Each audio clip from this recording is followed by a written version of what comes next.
Samsy. Hey guys, we got story time with Ronnie. And today we's journey to the center of the earth, part 24. What are we doing? Well, we just left Hoyer Campground and we's heading over to Wynn, staying out of the heat. And the story. Well, Harry got lost, and he was trying to find his way back, and he just realized that his light, his Rumpf coral, was damaged, and it was about to just go out and leave him in utter darkness. So we'll pick it up there. Every instant, it seemed to me that it was about to vanish and leave me forever in utter darkness. At least, oh boy, this is going to be a tough one today. There's the little store on the left up there of the Apaches. And if you can, stop in and buy a t-shirt. Don't go in there and buy up all the water now. The locals, they need some of them critical supplies, but you can certainly go in there and buy a hoodie. All right, there we go. Utter darkness. At last, one final trembling flame remained in the lamp. I followed it with all my power of vision. I gasped for breath. I concentrated upon it all the power of my soul, as upon the last scintillation of light I was ever destined to see. And then I was to be lost forever in Cimmerian and Tenebra's shades. Ooh. A wild and plaintive cry escaped my lips. On earth, during the most profound and comparatively complete darkness, light never allows a complete destruction and extinction of its power. Light is so diffuse, so subtle, that it permeates everywhere. And whatever little may remain, the retina of the eye will succeed in finding it. In this place, nothing. Not the faintest ray of light. It amazed me. My head was now wholly lost.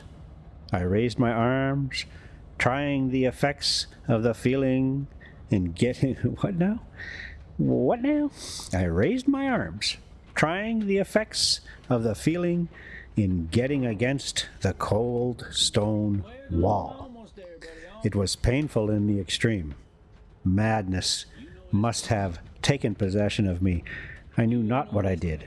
I began to run, to fly, rushing at haphazard in this inextricable labyrinth, always going downwards, running wildly underneath the terrestrial crust like an inhabitant of the subterranean furnaces, screaming, roaring, howling, until bruised by the pointed rocks, falling and picking myself up, all covered with blood, seeking madly to drink the blood which dripped from my torn features, mad because this blood only trickled over my face, and watching always for this horrid wall which ever presented to me the fearful obstacle against which I could not dash my head. Oh, here we are. See, we rolling into Wynn, and yeah, this gravel road, and it goes so slow, and it's raining. You know, where was I going? It was impossible to say.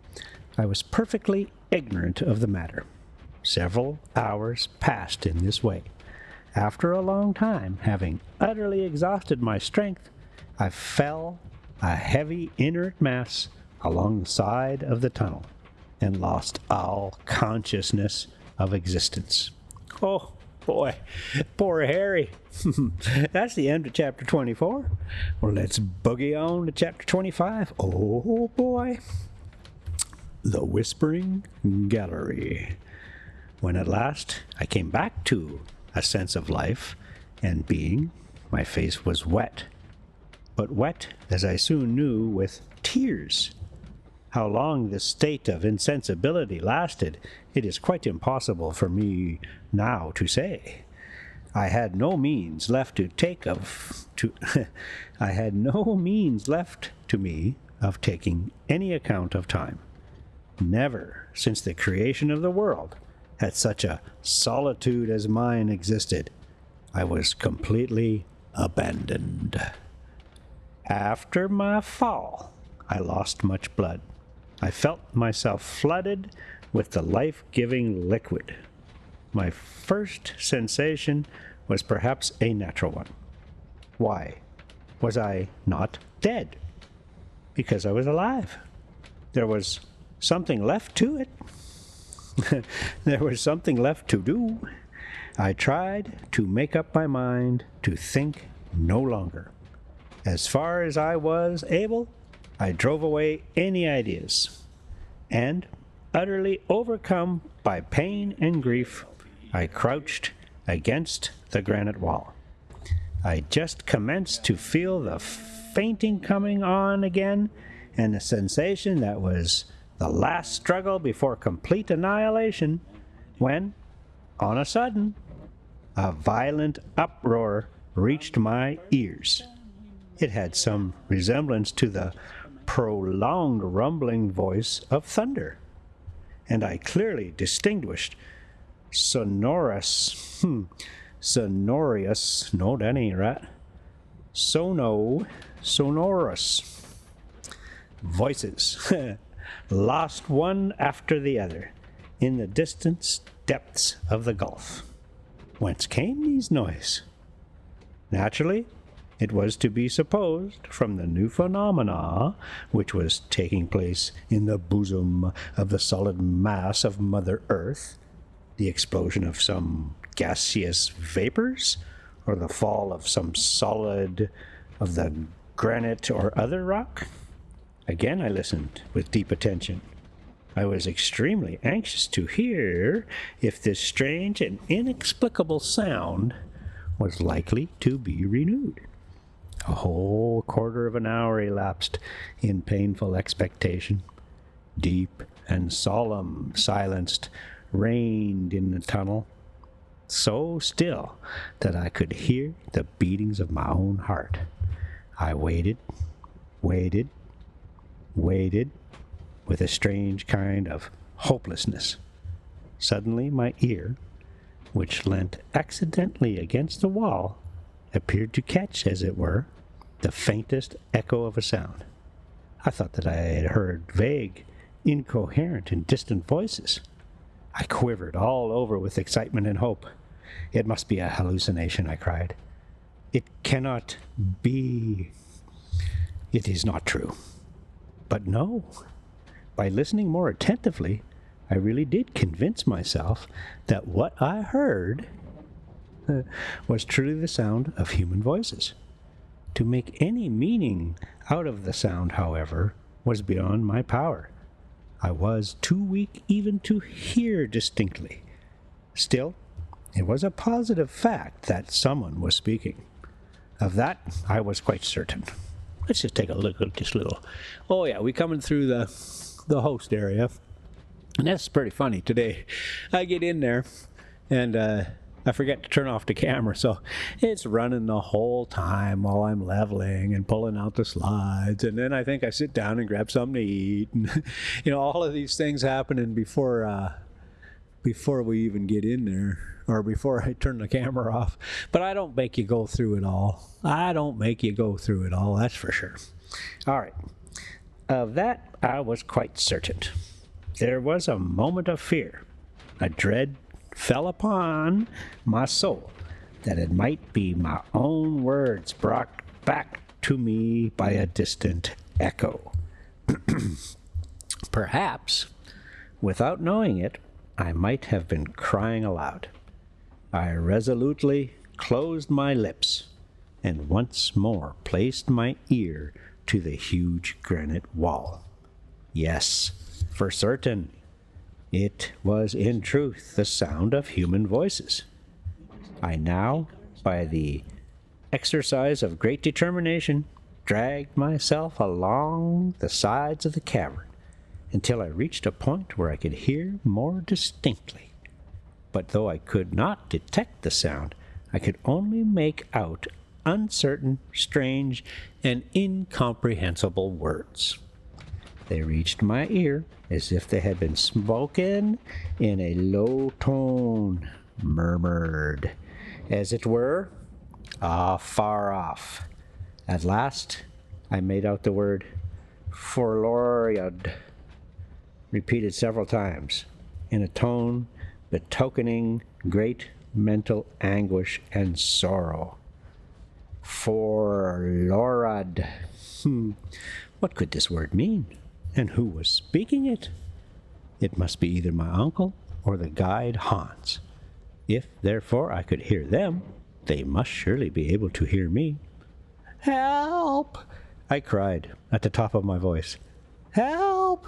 I'm dying!" I then listened, with scarcely a breath. I panted for the slightest sound in the darkness. A cry, a sigh, a question. But silence reigned supreme. No answer came. In this way some minutes passed. A whole flood of ideas flashed through my mind. I began to fear that my voice, weakened by sickness and suffering, could not reach my companions, who were in search of me.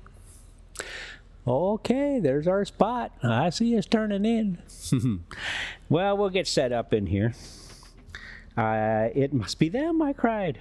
"What other men can possibly be buried 100 miles below the level of the earth?" The mere supposition was preposterous. I began, therefore, to listen again, with the most breathless attention.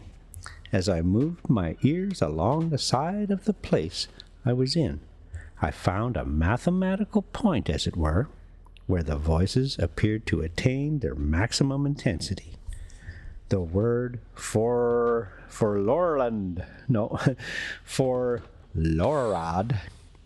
again distinctly reached my ear. Then came again that rolling noise like thunder, which had awakened me out of my torpor. I began to understand, I said to myself, after some little time devoted to reflection. It is not through the solid mass that the sound reaches my ears. The walls of my cavernous retreat are of solid granite, and the most fearful explosion would not make uproar enough to penetrate them. The sound must be coming along the gallery itself. The place I was in must possess some peculiar acoustic properties of its own. Ooh. Again I listened, and this time, yes, this time I heard my name distinctly pronounced, cast, as it were, into space.